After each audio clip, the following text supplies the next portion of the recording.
Joe Biani from the Toronto Blue Jays was also traded to Houston alongside with Cal Stevenson and Aaron Sanchez. Cal Stevenson is still a prospect, so he's not a lot of a player yet. We still don't know what he's going to be. He is one of those 50-50 type prospects. If he makes the team, most likely he's not going to do much. That's what's expected of him, but you never know with these players. They can have one good year and that gets them going for their career. But Stevenson is going to the Houston Astros. I don't think he's making the the 25-man roster. I expect him in AA or in AAA. So that is going to be the expectation for Stevenson. Aaron Sanchez, the former Toronto ace, the former top pitcher of Toronto, who struggled mightily this season, is off to Houston as well. So Houston did not only get Zach Greinke, they did not stop after that. They got a good reliever in Joe Biani and also Aaron Sanchez. So those two are also good pickups because they only technically gave away Derek Fisher, someone who was not even in the 25-man roster, who was kind of blocked by everyone else. So it's good to see Derek Fisher getting a chance to play somewhere else and finally get some playing time with the team, that because he's a very good player. I mean, I like Derek Fisher. So Houston lets go of him and they just go pitching. So Houston is going to be a problem. Now, let's talk a little bit of who the A's got. The A's got Homer Bailey, which we already know. We've known that for 2 weeks already. You can look at the 8th episode. I should have mentioned Homer Bailey in that topic. So we got him for Kevin Morrell. And so far, Bailey has been somewhat inconsistent, but give him time, and let's see what he can do after a whole month of baseball, and then we'll see what we truly have offer Homer Bailey. Now, Homer Bailey does strike out a good amount of batters, so that's going to be pretty interesting to see what he can do with the A's. He was a former top pitcher for the Reds, so we got to see what he can give us.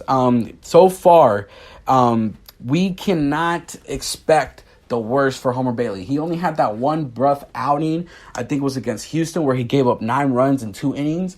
So that is something, okay, we got to look at it like, okay, we have to be fair with Homer Bailey because we cannot judge him from that one start. The other 2 starts, he gave up 3 runs or less in 6 innings, which is more better for Homer Bailey and what we expected. Now, 2 days ago, we got the trade of a lifetime for what is said. Tanner Roark has joined the Oakland Athletics right at the deadline, the last hour, which was a very dramatic hour where we started seeing these big trades and big stuff going on. We saw the A's pull off a great trade in acquiring Tanner Roark, who is most likely going to be at the top of the rotation as well. Now, Tanner Roark, what does he give Oakland? He gives Oakland a guy that can go deep into games. He can pitch 6 to 7 to 8 innings, depending on how he feels. He doesn't throw too much of fastballs, so he's not going to depend so much on throwing upper 90 or 100 miles per hour. So he's going to be consistent with his throws. Now, he is not the big time pitcher that he once was, but maybe a change of scenery would give him that. Well, you never know what Oakland can give you. We already know that players, when they come to Oakland, most of the players, should I say the least, because we've already heard it with a lot of people, the A's have this great atmosphere where players just love playing here. They just love the atmosphere. It feels like it's their home. The players love each other. Basically, it's a big time family type team, family type organization. So we should see what is going on with Tanner Roark. Hopefully he can start coming in and cranking things right off the bat, but we just got to give it time as well. We have little time to spare because we are technically in the playoffs right now. So just not mess it up and not rush him and let him adjust. Give him time and see what he can give the Oakland Athletics. Now, the team or the player that we gave up for Tanner Roark was Jameson Hannah and Jameson Hannah. That's it. It was Jameson Hannah for straight up. What was Jameson Hanna for the Oakland Athletics? He was the 8th rated overall prospect, so that is something that is very impressive in his own regard. But he was going to be blocked in the future because he was already in Stockton, which is the high A level ball for the Oakland Athletics. So we have to see what he can give to the Reds. I mean, they're getting a very good players. He is not no scrub. He is not a player that you can just say, the A's can easily fill him over. No, it's a player that has a good future ahead of him, and if he's used the right way, he will make some noise with a ball club. So the Reds got a good player back for Tanner Roark, who's going to be a free agent at the end of this year. So technically what we call these players are rentals. So he is a rental for Oakland Athletics, unless if he resigns, and he is going to want a good amount if he wants to stay in Oakland. Whether Oakland would give him to him or not, I don't know. So the A's will have to see him pitch before deciding that. So hopefully this can be one of those situations where Oakland just acquires someone, and just like how they did with Mike Fiers, just acquire him and offer the extension, and hopefully they will accept it. Now, what does this do for the Oakland Athletics? It gives a lot of options in the rotation because Daniel Mengden got sent down for for Tanner Roark. So we saw that immediately off the top of the bat, where we saw a big change in the rotation. Big change to the rotation. Homer Bailey brought some change to the rotation, and also Tanner Roark. After hearing that top prospect, Jesus Luzardo, was not going to come back as soon as he was expected to, or Sean Manaea, the A's had to fill in the rotation with players. Now, Chris Bassitt is still in the rotation. I'm expecting that to change once Sean Manaea comes back. Now, where does Chris Bassitt go? He still has one option left. And so far, he has pitched with a 3.84 ERA, 102 innings pitched. Respectable amount of strikeouts, 96, 4.49 FIP. Now, what does that tell you? He has had good games for Oakland, and he's been somewhat inconsistent. He's been giving up a lot of hits, giving up a good amount of walks, so we got to see what Chris Bassitt is going to be. If he wants to keep that spot, he is going to have to compete with the good Mike Fiers, who's been pretty much the ace for this team, and Brett Anderson, who's been a very great starter as well. Two veterans that have been great. Chris Bassitt most likely won't beat them. So what can we expect from Chris Bassitt? Will he be demoted, or will he be placed as a reliever? He's had experience being a reliever before. Hasn't really worked out, but he will be able to use his stuff truly, and hopefully it's a good adjustment. If not, he will probably get demoted and go into AAA, because I do not see the Oakland Athletics demoting Mike Fiers, who they are paying close to $4 to $5 million a year, and Brett Anderson, who has been incredible for us. So what can we expect for Oakland? It is a lot of question marks going on forward. It is going to be pretty exciting. You want this type of drama going into the late in the season, because you have a lot of guys capable in filling in these spots. Because if you didn't have a lot of guys capable of putting in the spots, you would just have nothing and no depth whatsoever. This is having depth, because Sean Manaea can pitch in good games for you. Chris Bassitt can pitch in games. So you have to love what the A's have as a roster. Now, the third person that they got was Jake Diekman, a guy that was acquired on Saturday. Very excited to have Jake Diekman, a pitcher who has been outstandingly well throughout his whole career.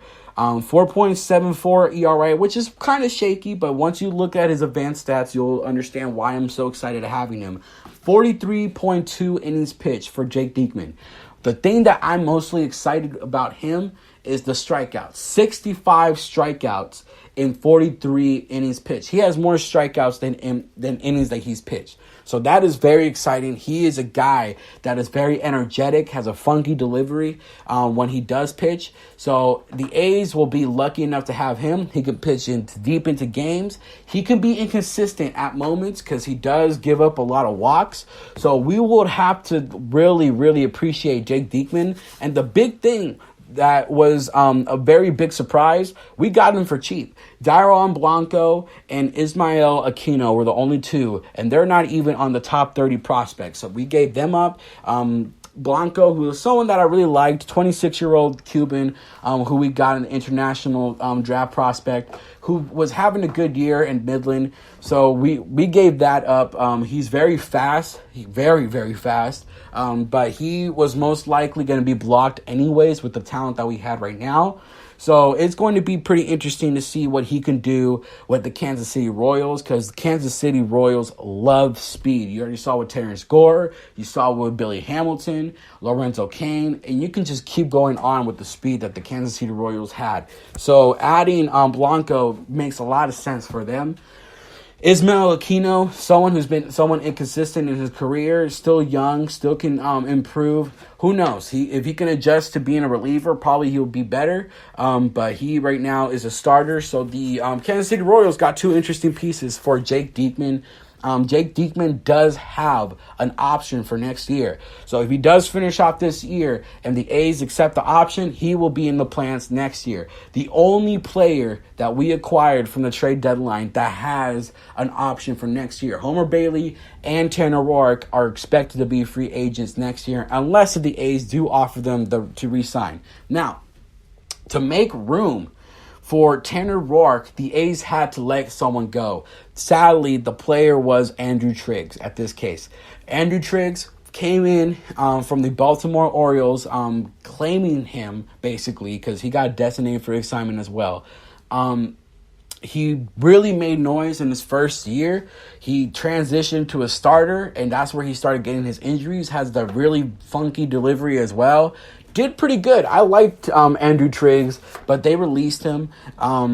So he is a free agent at the moment, and he was just going through injuries left to right. He had the hip injury, he had the forearm injury, the shoulder injury, and it's just been a lot of stuff that been hitting Andrew Triggs. I really hope he gets healthy soon, because he can be a contributor with any team that he goes to. So hopefully he does get into a team soon, because he is well worth going for. So the A's also got some bad news with the injury bug. Ramon Laureano, the center fielder who was expected to be in the top 10 center fielder conversation for this year, who also made that very, very great catch and throw last year against the Angels. We all remember that. Laser Ramon. He has been placed on the injury list. He is out for at least 1 month, the right shin stress. And he said that was something that he felt since playing the Japan series against the Seattle Mariners. Now, Laureano, what has he been?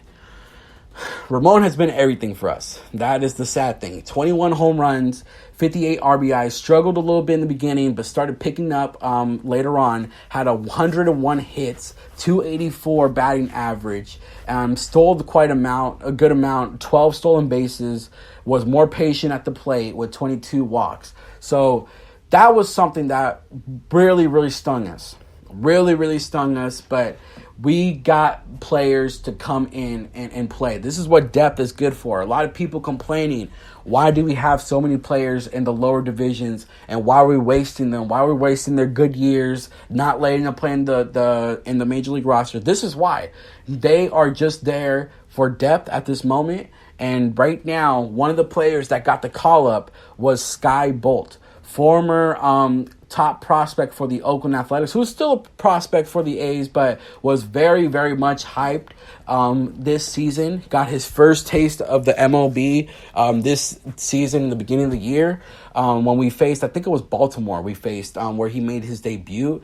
So Sky Bolt had 4 games so far in his big league career, 7 at-bats, only 1 hit. So he hasn't really been up much. He is the best defensive outfielder in our system other than Ramon Laureano. So we have him going forward for Ramon Laureano, which is actually a good replacement. He's fast. He can play defense. He has a great arm. He is a lefty, so that's another left-handed bat that we have. Add that with Nick Martini as well. So that is, how many left-handed bats do we got now? Robbie Grossman, Nick Martini, and Sky Bolt. That is 3 left-handed hitters in the outfield for the Oakland Athletics, and that makes technically 2 outfielders that are right-handed, Mark Canha and Chad Pinder. If I'm forgetting someone, please let me know.